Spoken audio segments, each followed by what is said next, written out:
اور خاقان عباسی کو, مصدق کو اور احسن اقبال کو, تو یقیناً یہ بھی ان سے 2-4 سوال کر لیتی کھڑے ہو کے کہ بھئی ابھی کیا صورتحال ہے, تو وہاں پر کیا ضرورت تھی. دیکھیں یہ غلط ہے. اچھا اور تیسری بات یہ کہ بنی صاحبہ چلو کم سے کم یہ بات تو طے ہو گئی کہ پاکستان کے اندر بھی دوسری دنیا کی طرح 2 پارٹی الیکشن ہوا کریں گے. ایک پی ڈی ایم کے نام سے ایک مستقل الائنس ہو گیا ہے جو آگے چل کر الیکشن بھی اسی طرح لڑے گا, اور ایک ہمارا ہوگا P T I versus P D M. تو یہ بڑی اچھی بات ہے. اب یہ جو ہے نا یہ نون لیگ والے پیپلز پارٹی کی تعریفیں کریں گے اور پیپلز پارٹی والی نون لیگ کی تعریفیں کریں گے اور مل کر الیکشن. یہ بڑا اچھا آپ نے پنچ مارا. جی سینیٹر صاحب سنا ہے آپ نے آفتاب جہانگیر صاحب کیا کہہ رہے ہیں؟ آپ یہاں سے شروع کریں کہ آپ کو کتنے ووٹ ملیں گے, بس یہاں سے شروع کریں پھر جواب دے دیجئے گا آفتاب بھائی کا. دیکھیے بینش, میں صرف ایک سوال کا جو کہ اس نے کہا کہ بیرمن نے یہ کہا کہ شبلی پراز نے کبھی یو سی کا الیکشن نہیں لڑا. میں نے یہ نہیں کہا. میں نے یہ کہا کہ شبلی پراز کبھی یو سی کا ورکر بھی نہیں رہا ہے کسی پارٹی کے پلیٹ فارم سے. میں نے یہ کہا. اور پھر ایسے بندے کو ریاست کا اور پارلیمان کا اور جمہوریت کا کیا پتا. میرا تو 41 سال سے میں پیپلز پارٹی کا ایک جیالہ ورکر ہوں, اور مجھے خوشی ہے کہ میں اس پارٹی کا ورکر ہوں جس کے گڑی خدا بخش میں 4 قبریں ہیں. لیکن شبلی پراز کی پولیٹیکل کوالیفیکیشن صرف یہ ہے کہ وہ احمد پراز کا بیٹا ہے. میں نے یہ کہا. یہاں اس بات کو میں ختم کرتا ہوں. Very good. آتا ہوں میں آفتاب بھائی کی بات پہ. آفتاب صاحب, آپ دل پہ ہاتھ رکھیں کہ آج آپ کے ایم این ایز نے, منسٹروں نے پریس کانفرنس کے ذریعے, ٹاک شوز کے ذریعے جو election commission per including the selected prime minister, آپ ایک طرف دعویٰ کرتے ہیں کہ ہم کرپشن کو ختم کرتے ہیں, تو پھر آپ کے کل پرائم منسٹر نے کس کے گلے میں دوپٹہ ڈالا؟ پھر آپ کے لیاقت جتوئی نے 35 کروڑ روپے کی چارجز کس پہ لگائی. پھر آپ کے عامر لیاقت نے کس کے بارے میں کہا کہ ہم ووٹ نہیں دیں گے. پھر آپ کے پروونشل پریزیڈنٹ رین نے کیا کہا تھا کہ بھائی عمران نے جو ٹکٹ دیا ہے وہ کرپٹ, چور اور ڈاکو ہے. میں نے تو نہیں کہا تھا. آفتاب بھائی, ہم سمجھتے ہیں اگر میں نے الیکشن کے دوران کہا تھا کہ ہم جیت رہے ہیں, وہ اس لیے کہ آپ کے اپنے ایم این ایس کہہ رہے تھے کہ ہم حفیظ شیخ کو ووٹ نہیں دیں گے. لیکن آج کس پوائنٹ آف ویو سے, کس بیس پہ آپ کہتے ہیں کہ ہم جیت رہے ہیں؟ البتہ اس بات پہ میں ایگری کرتا ہوں کہ آپ ہر ایک حربہ استعمال کریں گے, وہ آپ کے خرید و فروخت کا حربہ ہو, وہ آپ کی طاقت کا حربہ ہو, آپ کو مطلب کہ طاقت کے ذریعے آپ ان کو پریشرائز کرنے کا طریقہ ہو. مجھے تو علم نہیں ہے. آپ کیلکولیشن پہ آ جائیں میرے ساتھ کہ اگر کسی میرے پارٹی نے ہمارے کینڈیڈیٹ پر گیلانی صاحب پہ کوئی کرٹیسزم کی ہے, یہ تو وہ بندہ آج الیکشن لڑ رہے ہیں جو وہ پرائم منسٹر بنا تو سپیچ کے پہلے سینٹنس میں جج اس کو ریلیز کرنے کا حکم دیا. یہ وہی پرائم منسٹر ہے جو آج سینٹ کا الیکشن لڑ رہا ہے. اور آج اس نے کیا کہا کہ ریاست کا مقابلہ ہے, عوام کا مقابلہ ہے, عوامی پرائم منسٹر کا مقابلہ ہے, اور وہ ہے پاکستان پیپلز پارٹی کا جیالہ یوسف رضا گیلانی صاحب. یاد رکھیں, اپنی تاریخ کو تو سامنے رکھیں. ٹھیک ہے, یاد رکھیں گے سر. آگے آپ کا میں سر ایک بریک لے لوں, بریک کے بعد واپس آ کے پھر واپس دوبارہ آپ کی طرف آؤں گی. پی ایم ایل این کو بھی شامل کریں گے اس مختصر سے وقفے کے بعد. Stay with us.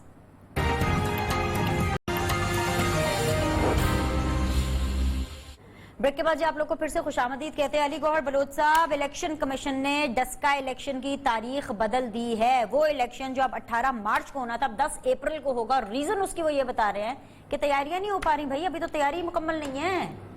دیکھیں, جہاں بھی ان کو ووٹ لینا پڑے, جہاں ان کو عوام کو فیس کرنا پڑے, جہاں ان کو اپوزیشن کو فیس کرنا پڑے, جہاں ان کو اسمبلی کو فیس کرنا پڑے, یہ ہر اس جگہ سے بھاگتے ہیں جہاں پر ان کو کچھ فیس کرنا پڑتا ہے. کیونکہ آپ کو پتہ ہے یہ آر ٹی ایس سسٹم کی پیداوار ہے. معذرت کے ساتھ, یہ عوام کے نمائندہ پارٹی نہیں ہے. یہ لوگ سلیکشن کے ذریعے آئے ہیں, الیکشن پر یہ بلیو ہی نہیں رکھتے. یہ صرف وہ چیز حاصل کرتے ہیں جو ان کو چھیننے سے مل جائے یا پلیٹ میں کے مل جائے. مجھے یہ بتائیں, یہ قومی اسمبلی کے سیشن سے بھاگتے ہیں, قومی اسمبلی کا سیشن سٹارٹ کرتے ہیں, ساتھ ہی اس کو ختم کر دیتے ہیں. یہ مجھے یہ دیکھیں کہ آج یہ ان کے ساتھ جو ضمنی الیکشن میں ہوا, شکست فاش, پرویز خٹک کے حلقے میں جو کہتا تھا کہ میں حکومتیں بناتا اور گراتا ہوں, اس کے اپنے حلقے سے وہ ہار گئے. وزیر آباد میں نون لیگ کامیاب ہوئی, ادھر آپ سندھ میں دیکھ لیں پیپلز پارٹی کامیاب ہوئی, اور اس کے بعد ابھی ڈسکا میں ان کی ٹانگیں کانپ رہی ہیں اور ان کے دل تھر تھرا رہے ہیں. انہوں نے آپ سے بہتر تیاری کر لی. جمعیت علماء اسلام بلوچستان میں, جمعیت علماء اسلام نے وہ کامیابی حاصل کی. مجھے یہ بتائیں کہ اگر یہ کہتے ہیں یہ راگ الاپتے این آر او کا, یہ راگ الاپتے ایمانداری کا, اس سینٹ الیکشن پہ آپ بات کر رہی ہیں نا, مجھے بتائیں کہ 38 کروڑ کا ٹکٹ خریدنے کی بات کس نے کی؟ جو ویڈیوز عمران نیازی نے وائرل کروائیں, وہ پیسے دینے والے کون تھے اور پیسے لینے والے کون تھے؟ پیسے کی سیاست کون کرتا ہے؟ جو وہ سگریٹ مافیا کے لوگ ہیں, اربوں پتیاں, ان کو سینٹ کے ٹکٹس دیے جا رہے ہیں اور بندر بانٹ کی جا رہی ہے. پھر یہ عوام کو بیوقوف بنانا چاہتے ہیں. ایک طرف آپ نے ٹکٹ واپس لیا, دوسری طرف آپ نے کینڈیڈیٹ وڈرا کروا کے اپنی پارٹی کا اسی بندے کو سینٹ پر کامیاب کروایا اپنی اے ٹی ایم مشین کو, اور دوسرے دن اس کے گلے میں وہ رومال بھی ڈال رہے ہیں پی ٹی آئی کا. یہ پولیٹیکل موو نہیں ہے, یہ رات کے 12 بجے R T S system political move نہیں تھی. یہ ایک سلیکٹڈ گورنمنٹ کے منہ کے اوپر ایک, یقین کر لیں, سیاست کے منہ کے اوپر ایک تماچا ہے. آپ مجھے بتائیں, یہ کرپشن کی بات کرتے ہیں. سینٹ کے جب چیئرمین کے خلاف تحریک عدم اعتماد پیش ہوئی تو اس وقت بتائیں کس نے ووٹ خریدے تھے؟ یہ ابھی بیٹھے ادھر یوسف رضا گیلانی صاحب کے بارے میں ان کے بیٹوں پر الزام. میں آخر میں ایک چیز ایڈ کرتا ہوں, شہریار افریدی نے اپنے سائن کیے, میں ادھر اس وقت پولنگ ایجنٹ تھا. مجھے بتائیں کیا اس نے بار کوڈ نہیں لگا دیا؟ کیا اس نے اپنا ووٹ نہیں بتایا؟ وہ بھی تو کرمینل افینس کیا ہے, اس کے خلاف کاروائی کرے. جو ان کے لوگ بکے ہیں ان کے بھی نام میں ان کے خلاف بھی کاروائی کرے. آپ کا پوائنٹ آ گیا جی. تنگی صاحب, کیونکہ میرا فائنل کامنٹ ہے آپ سے, اگر یوسف رضا گیلانی صاحب ہار جاتے ہیں تو تب پیپلز پارٹی کیا کرے گی, اور اگر جیت جاتے ہیں تو پیپلز پارٹی کیا کرے گی؟ مجھے یہ بتا دیجیے. آخری کامنٹ میں آفتاب جہانگیر صاحب سے لوں گی. جی دیکھیں بینش, اگر ہم جیت جاتے ہیں, اور انشاءاللہ ہم جیتیں گے, اور ہم جیت اس لیے ہم سوچتے ہیں اور ہمیں کوئی حیرانی نہیں ہوگی, اس لیے کہ اس وقت جو اپوزیشن کا تعداد ہے وہ حکومتی سینٹر سے زیادہ ہے. لیکن اگر یہ جیت جاتے ہیں, اللہ نہ کرے, تو پھر یہ جو آج جو شبلی نے جو کچھ کہا تھا, اس دن سلیکٹڈ صاحب نے جو کچھ کہا تھا, آج ایمینیز نے جو کچھ کہا تھا, تو پھر یہ تو صحیح ہوں گے. اور دوسری طرف یہ کہہ رہے کہ اس کرپشن کو ہم ختم کریں گے, ہم کرپٹ پریکٹس کو ختم کریں گے. یہ جو ڈبل سٹینڈرڈ ہے, ابھی پاکستانی عوام ان سے تنگ آ چکے ہیں.